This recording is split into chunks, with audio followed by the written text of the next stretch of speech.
Hi, I'm Marion Dutton. I'm the founder of MazArt Studio and the author of the Healing Art book. And if this is the first time we've met, please consider subscribing to this channel and don't forget to give me those all important thumbs up.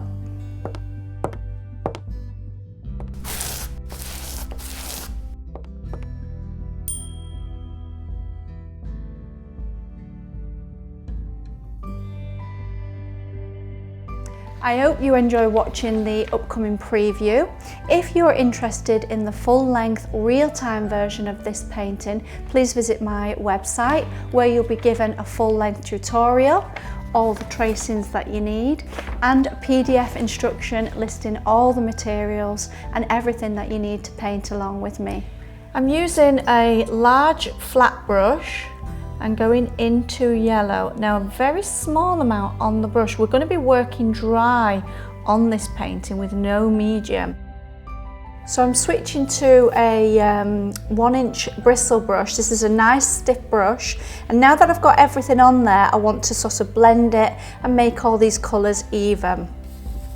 So I'm just going to use this brush now, and you can see how easy it really is to start to blend and fill in those gaps. Okay, so what I want to do now is work a little bit in the sort of sky area, if you like. I'm going to leave some of that yellow showing, and then I'm going to dance. Again, I've got very, very little, hardly anything at all on the brush. We're really just tinting. I'm going to switch now to a mop and just soften. I'm not looking to completely blend the area, but just sort of soften any heavy brush marks. And I'm going to start putting in the suggestion of a sky area and letting these different colours kind of all dance through, and these will just be dancing through that foliage in the background.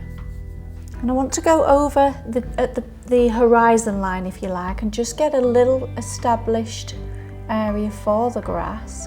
Now I want you to notice I'm not going in on a 90-degree angle. I'm actually dropping my wrist down and painting with the flat part of the brush. Switching now to a smaller flat brush, and we're going to begin by adding in a little detail onto the face and the skin. Come all the way down and get that lovely soft colour. Drop to a slightly smaller brush.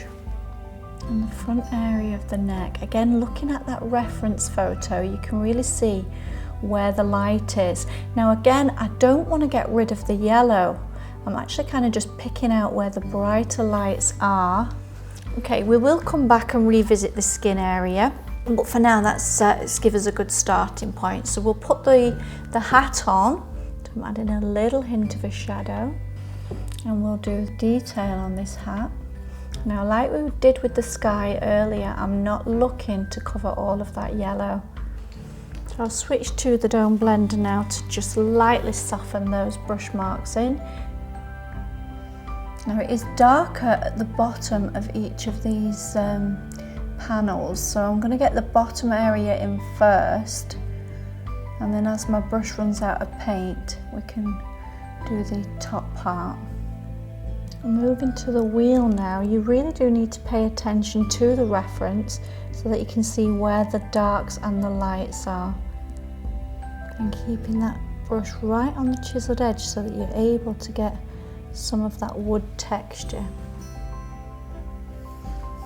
So anywhere where you feel it needs to be a little bit stronger. Now this is something that also can be done when this is dry, so you're able to really bring some detail up in this cart, but I would always recommend that you don't overdo it. Imagine there's a dinner plate on your painting and you want to keep the strong focus within that area and everything else allowed to blur out, and that will really give your painting a much more professional feel. And this really beds the wheel into the grass, and you can add a few extra in the foreground where you think you might need that little extra detail. Again, you don't want to take too much light into the corners. You really want to focus this brighter light right on the outer edges. And I think that's a finished painting.